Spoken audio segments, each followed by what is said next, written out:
ഭാഷകൾ കടന്ന് അതിരുകൾ മറികടന്ന് മലയാളത്തിൻ്റെ അഭിനയ പ്രതിമ തമിഴ് സിനിമയിൽ തെളിഞ്ഞ നിമിഷങ്ങൾ.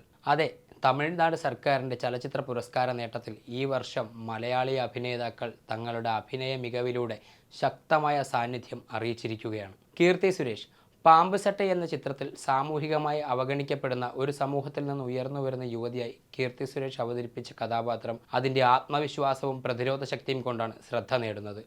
ശരീരഭാഷയും നോട്ടവും സംഭാഷണങ്ങളും മാത്രം ആശ്രയിച്ച സ്വാഭാവിക അഭിനയമാണ് ഈ കഥാപാത്രത്തെ പുരസ്കാരം അർഹമാക്കിയത്. നയൻതാര അറം എന്ന ചിത്രത്തിൽ ഒരു ജില്ലയുടെ ഭരണ ചുമതല വഹിക്കുന്ന മാതിവദനി എന്ന ജില്ലാ കളക്ടറായി നയൻതാര അവതരിപ്പിച്ച കഥാപാത്രം അധികാരത്തിനൊപ്പം മനുഷ്യ സഹജമായ കരുതലും ഉത്തരവാദിത്വ ബോധവുമുള്ള സ്ത്രീയെ പ്രതിനിധീകരിക്കുന്നു. ഔദ്യോഗിക പദവിയുടെ കടുപ്പവും ഉള്ളിലെ മാനവികതയും ഒരേ സമയം ബാലൻസ് ചെയ്ത ഈ പ്രകടനമാണ് നയൻതാരയ്ക്ക് തമിഴ്നാട് സർക്കാരിൻ്റെ പുരസ്കാര അംഗീകാരം നേടിക്കൊടുത്തത്. മഞ്ജു വാര്യർ മലയാള സിനിമയുടെ അടയാളമായ താരം ഇന്ന് ഭാഷകൾക്കപ്പുറം അഭിനയത്തിൻ്റെ ഉറപ്പാണ്. അസുരൻ എന്ന ചിത്രത്തിൽ കടുത്ത സാമൂഹിക സാഹചര്യങ്ങൾക്കിടയിലും ജീവിതം മുന്നോട്ട് കൊണ്ടുപോകുന്ന ഒരു സ്ത്രീയുടെ വേഷമാണ് മഞ്ജു വാര്യർ അവതരിപ്പിച്ചത്. വാക്കുകളേക്കാൾ നോട്ടങ്ങളിലൂടെയും വികാരങ്ങളുടെ സൂക്ഷ്മതയിലൂടെയും കഥാപാത്രത്തിൻ്റെ വേദനയും കരുത്തും ഒരുപോലെ പ്രകടമാവുന്ന അഭിനയമാണ് ഇവിടെ ശ്രദ്ധ നേടിയത്.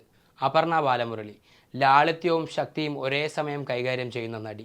സൂര്യരൈ പോട്ടു എന്ന ചിത്രത്തിലെ ബൊമ്മി എന്ന കഥാപാത്രം സാധാരണ സ്ത്രീയുടെ അസാധാരണ ശക്തി പ്രേക്ഷകർക്ക് മുന്നിൽ തുറന്നുകാട്ടി. ഈ പ്രകടനത്തിനാണ് തമിഴ്നാട് സർക്കാരിൻ്റെ മികച്ച നടി പുരസ്കാരം അപർണ ബാലമുരളിക്ക് സമ്മാനിച്ചത്.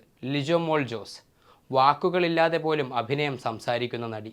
ജയ് ഭീം എന്ന ചിത്രത്തിൽ ആദിവാസി സ്ത്രീയായ സെങ്കിനി എന്ന കഥാപാത്രത്തെയാണ് ലിജോമോൾ ജോസ് അവതരിപ്പിച്ചത്.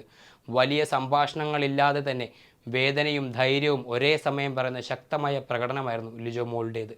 നിശബ്ദത തന്നെയാണ് ഈ കഥാപാത്രത്തിൻ്റെ ഏറ്റവും വലിയ ശക്തി. അഭിനയത്തിൻ്റെ മറ്റൊരു മുഖം ഊർവശി മികച്ച ഹാസ്യനടി.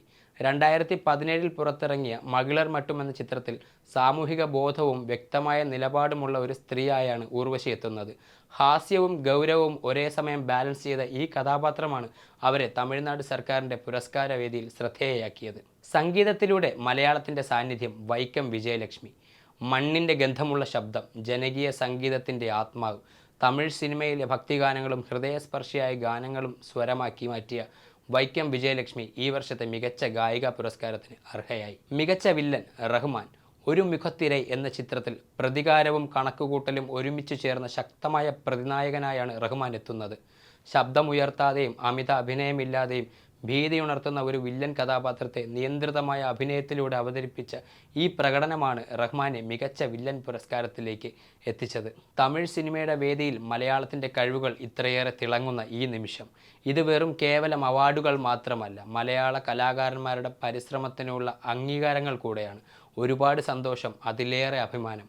ഒപ്പം പുരസ്കാര ജേതാക്കൾക്ക് ഹൃദയാഭിവാദ്യങ്ങൾ.